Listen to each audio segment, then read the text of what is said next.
आज हम डिस्कस करेंगे carbon and it's compounds class 10th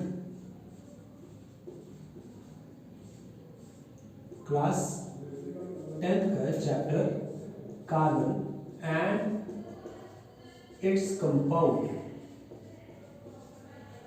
इस चैप्टर में स्पेसिफिकली जो हम डिस्कस करने जा रहे हैं that is chemical properties of carbon compounds. तो वी ऑल नो दैट दो टाइप की प्रॉपर्टीज होती हैं, one is physical property, other is chemical property. तो होता क्या है, जो फिजिकल प्रॉपर्टीज होती हैं हमारे पास वो ऐसी प्रॉपर्टीज होती हैं जिनको आप ऑब्जर्व कर सकते हैं without losing the identity of compound.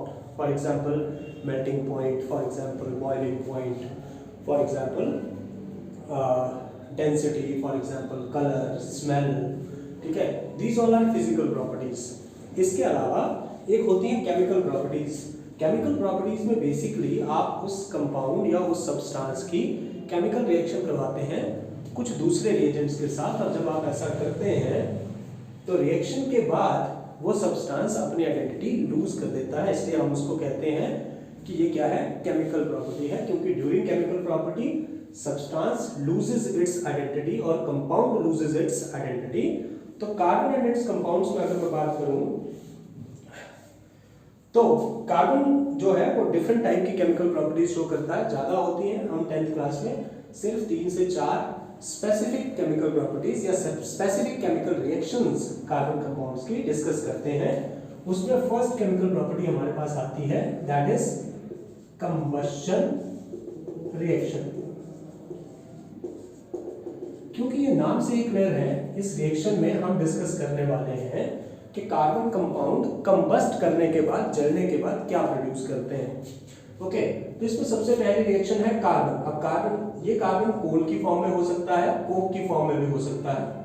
कोल और कोक की फॉर्म में अगर कार्बन है और अगर मैं इसको जलाता हूँ, ऑब्वियस सी बात है कंबशन के लिए जो सबसे ज्यादा रिक्वायर्ड जिस सब्सटेंस की है दैट इज ऑक्सीजन। रिएक्टेंट की तो है ही है, कार्बन की तो है।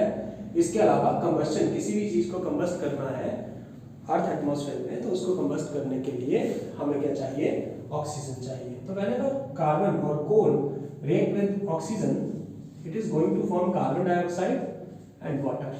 Sorry, no water, only carbon dioxide because it is carbon.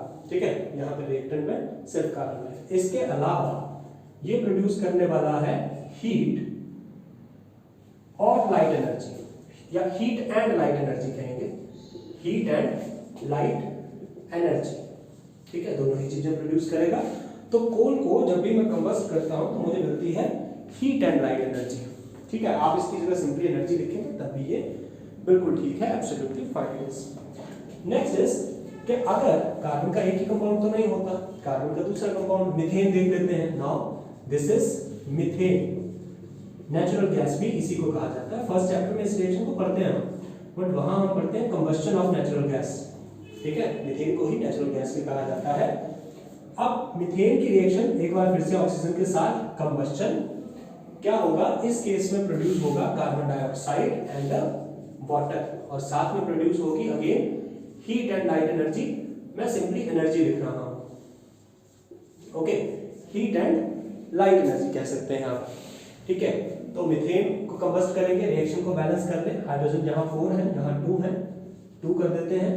Now oxygen का नंबर कितना हो गया, 2 यहाँ पे है, 2 यहाँ पे 4, और यहाँ कर दिया हमने 2 कर दिया, बैलेंस्ड। ठीक है, मीथेन।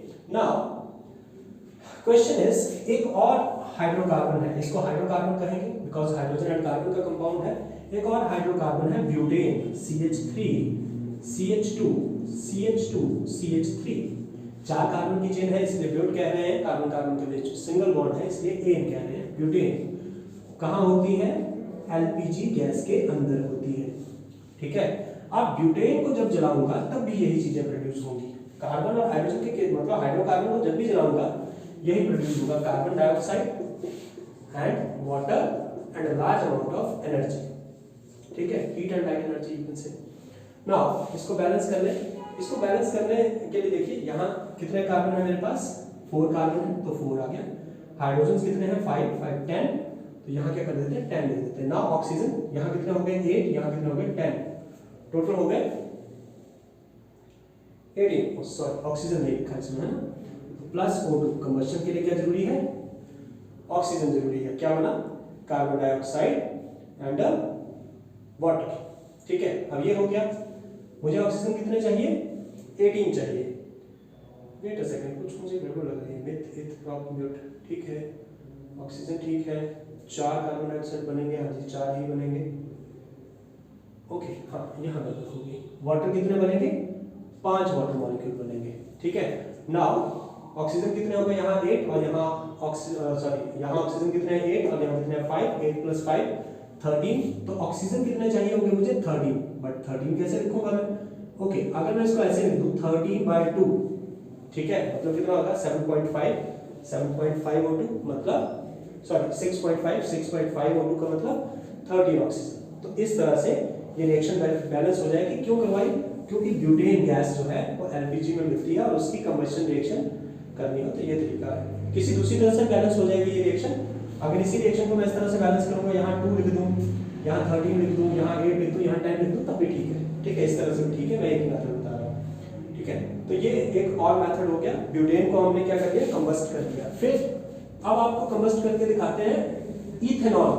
नाउ इथेनॉल नॉमेनक्लेचर क्योंकि मैं एक्सपेक्ट कर रहा हूँ आपका हो चुका है, तो इथेनॉल में अब क्या होगा, मुझे कंबस्ट करना है इथ एन ओल। इथ का मतलब 2 कार्बन की चेन, एन का मतलब सिंगल बॉन्ड होगा, ओल मतलब फर्स्ट कार्बन है OH ग्रुप। हर कार्बन के 4 बॉन्ड को ये कर देते हैं, CH3 आ जाएगा, यहाँ 2 बॉन्ड्स हैं, 2 और आ गए। ठीक है, इथेनॉल हो गया। अब इथेनॉल को कंबस्ट करने के लिए फिर से क्या चाहिए, ऑक्सीजन। प्रोडक्ट फिर से वही बनेगा, CO2 बनेगा, साथ में H2O बनेगा और साथ में बनेगी एनर्जी। ठीक है, नाउ रिएक्शन को बैलेंस करके देख लें तो यहाँ कार्बन कितने हैं 2 हैं, तो यहाँ 2 लिख लेते हैं। हाइड्रोजन कितने हैं 3 2 5 1 6, यहाँ 3 लिख देते हैं। कितने हो गए, ऑक्सीजन कितने चाहिए 4 + 3 कितने हो गए 7 हो गए। 7 तो नहीं हो सकते, एक तरीके से हो सकते हैं। अगर मैं यहाँ 7/2 लिख दूँ तब ये बात बन जाएगी। ठीक है बच्चों, तो ये बैलेंस्ड केमिकल इक्वेशन होगी। 7/2 लिखा जा सकता है, गलत नहीं करेगा। 2 2 4 7/2 डन। वेट गड़बड़ कर दी, एक ऑक्सीजन ये भी तो है। ओके 4 3 7 8 ये है, यहाँ आएगा 3 O2 ना बैलेंस्ड। ठीक है, let me check 2 2 okay 4 7 6 7 done. ठीक है, इथेनॉल को बैलेंस कर ले, तो इथेनॉल को कंबस्ट करवाएंगे तब भी क्या होगा, carbon dioxide and water produce होगा।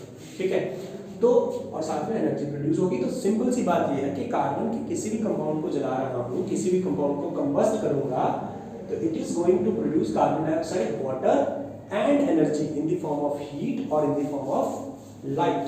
नाउ आपके एनसीईआरटी में एक एक्टिविटी है, that is activity 4.3, combustion reaction से ही रिलेटेड है। सॉरी लिख देते हैं, तो कंबशन रिएक्शन से रिलेटेड ही एक और हेडिंग है, एक्टिविटी है सॉरी, कंबशन रिएक्शन हम पढ़ रहे हैं और इसी से रिलेटेड एक एक्टिविटी है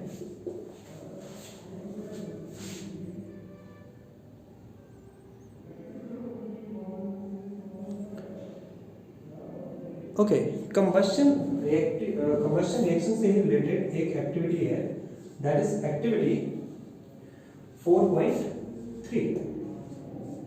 ठीक है, नाउ एक्टिविटी 4.3 में क्या कह रहा है, वो कह रहा है कि कुछ कार्बन के कंपाउंड्स लीजिए। फॉर एग्जांपल आप यूज कर सकते हैं नैप्थेलीन,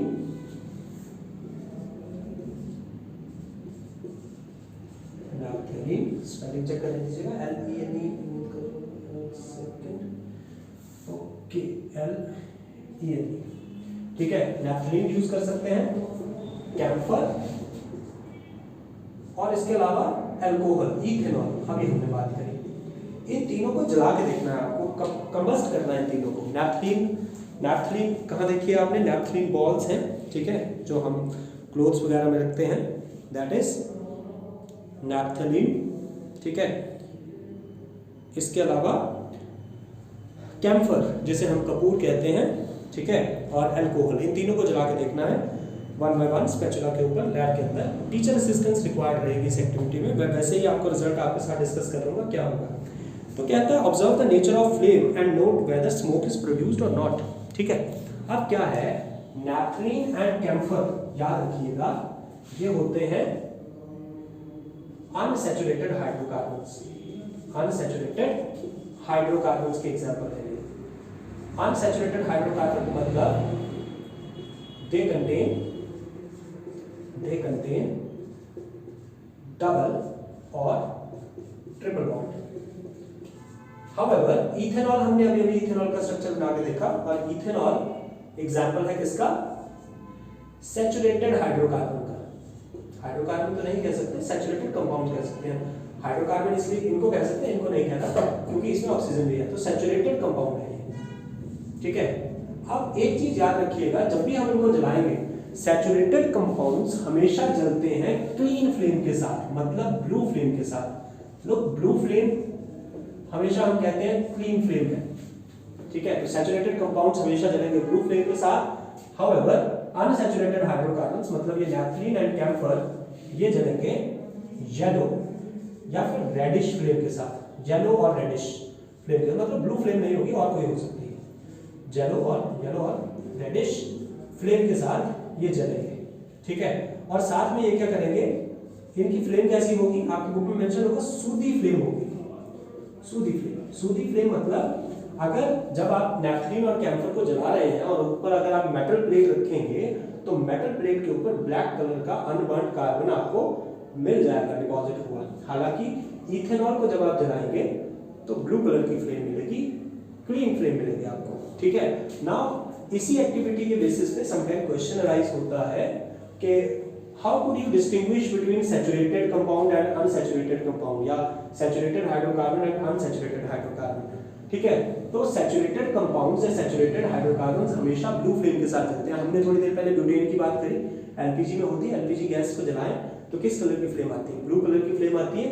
रीजन साफ है कि वो जो ब्यूटेन थी वो क्या था, सैचुरेटेड कंपाउंड, सिंगल बॉन्ड था वहां पे चारों कार्बन्स के बीच में, और वो क्या देगा, हमें ब्लू कलर की फ्लेम देगा। हालांकि नैफ्थलीन और कैम्फर के पास क्योंकि मल्टीपल बॉन्ड है, डबल बॉन्ड और ट्रिपल बॉन्ड उनके मॉलिक्यूल में प्रेजेंट है, इसलिए जब भी मैं उनको जलाऊंगा दे बर्न विद येलो और रेडिश फ्लेम। ओके बच्चों, तो नेक्स्ट एक और एक्टिविटी है आपकी एनसीईआरटी में, दैट इज एक्टिविटी 4.4।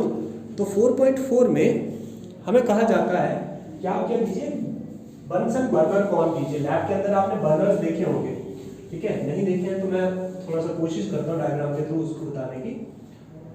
अलग अलग टाइप के होते हैं, ज्यादातर लैब्स के अंदर आजकल यही है, बट फिर भी हो सकता है कि डिफरेंट काइंड के हो। इस तरह के बर्नर होते हैं। ठीक है, नाउ इस बर्नर में कभी आप यहाँ बॉटम पे देखेंगे तो बॉटम पे होल्स होते हैं। यहाँ क्या होते हैं, होल्स होते हैं, और इस होल के अराउंड एक और मेटल प्लेट लगी होती है। Basically these holes are for inlet of oxygen. अब होता क्या है, जब भी आप, फिर वो कहता है कि बंसन बर्नर को ऑन कर लीजिए, ऑन करेंगे तो फ्लेम आएगी। पहले इस जो होल को है इसको प्रॉपर ओपन करके रखिए तो आपको ब्लू कलर की फ्लेम मिलेगी। फिर उसके बाद धीरे धीरे इस होल को बंद करना शुरू कीजिए। जैसे जैसे आप बंद करना शुरू करेंगे, देखो उस बंसन बर्नर में भी एलपीजी गैस ही आ रही है। पहले ब्लू कलर की फ्लेम है, बट जैसे जैसे आप उसको बंद करना शुरू करेंगे फ्लेम का कलर चेंज होना शुरू हो जाएगा, ये ब्लू टू येलो जाना शुरू हो जाएगी। क्यों ऐसा क्यों होगा, क्योंकि इनसफिशिएंट सप्लाई ऑफ ऑक्सीजन अगर आप देंगे, अगर इनसफिशिएंट सप्लाई ऑफ ऑक्सीजन आपके पास होगी तो फ्लेम कलर जो है वो चेंज हो जाएगा ब्लू टू येलो। ब्लू तो नहीं रहने वाला, इतना कंफर्म है, blue to yellow, reddish yellow, कुछ ऐसा हो जाए ये जरूर होगा। ठीक है, तो अब यहां से इन दो एक्टिविटी से, एक्टिविटी 4.3 एंड 4.4 से दो चीजें समझ आती हैं। पहला कि सैचुरेटेड कंपाउंड को जलाऊंगा तो ब्लू फ्लेम मिलेगी।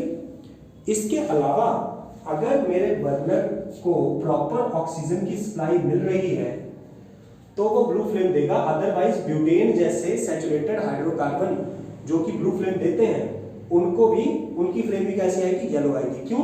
क्योंकि इनसफिशिएंट सप्लाई ऑफ ऑक्सीजन है। चलो मैं इसको एक रिएक्शन के साथ समझा देता हूँ। फॉर एग्जाम्पल आपके पास मीथेन है, मीथेन को जला रहे थे पहले, तो हम कार्बन डाइऑक्साइड एंड वाटर बना रहे थे। इस केस में ऑब्वियस सी बात है, हमने यहाँ पे 2 मॉलिक्यूल ऑक्सीजन के यूज किए थे और ये बना था। लेकिन अगर यही ऑक्सीजन लिमिटेड सप्लाई में हो जाए, एक ऑक्सीजन हो जाए, तो प्रोडक्ट ये बनता है कार्बन एंड वाटर। एनर्जी बनेगी, नो डाउट एनर्जी आपको फिर भी मिल जाएगी, बट प्रॉब्लम क्या होगी कि फिर आपके पास प्रोडक्ट में अनबर्न्ड कार्बन आएगा और वही कार्बन डिपॉजिट होगा। अच्छा, मैनी टाइम आपने देखा होगा कि कुकिंग यूटेंसिल्स जिन पे हम खाना कुक करते हैं, मैनी टाइम ऐसा होता है कि वो बॉटम से ब्लैकेंड हो जाते हैं। ठीक है, एलपीजी स्टोव के ऊपर भी ब्लैकेंड हो जाते हैं। रीजन क्या है? तो उसके पीछे रीजन ये होगा, अब आप समझ सकते हैं उस रीजन को। एलपीजी है, एलपीजी को क्लीन फ्यूल ही माना जाता है। ठीक है, तो वो ब्लू फ्लेम के साथ ही जलेगा। लेकिन फिर भी अगर वो बर्तनों को काला कर रहा है, बर्तन के बॉटम को ब्लैकेंड कर रहा है, इसका मतलब ये है कि वो जो एलपीजी स्टोव के ऊपर या एलपीजी जो है वो बर्नर को प्रॉपर ऑक्सीजन नहीं मिल रही, इसलिए ऐसा हो रहा है। ठीक है, तो उस केस में आपको क्या करना होता है, वो जो बर्नर के एयर होल्स हैं उनको चेक करना होता है कि कहीं वो ब्लॉक तो नहीं है। ठीक है, क्योंकि समटाइम खाना कुक करते हुए बहुत सारी चीजें बर्नर पे गिरती हैं, तो उससे क्या होता है, बर्नर के वो जो होल्स हैं, टाइनी होल्स हैं जो एयर के इनलेट के लिए रखे हैं, सो दैट कि जो फ्यूल है वो प्रॉपर्ली जले, तो अगर वो होल्स ब्लॉक हुए, ऑक्सीजन की प्रॉपर सप्लाई ना हुई, तो इन दैट केस क्या होगा, बर्तन का बॉटम, यूटेंसिल का बॉटम ब्लैकेंड होगा, चांसेस हैं उसके। ठीक है, देन आफ्टर दैट ये हो गई हमारी कंबस्शन रिएक्शन।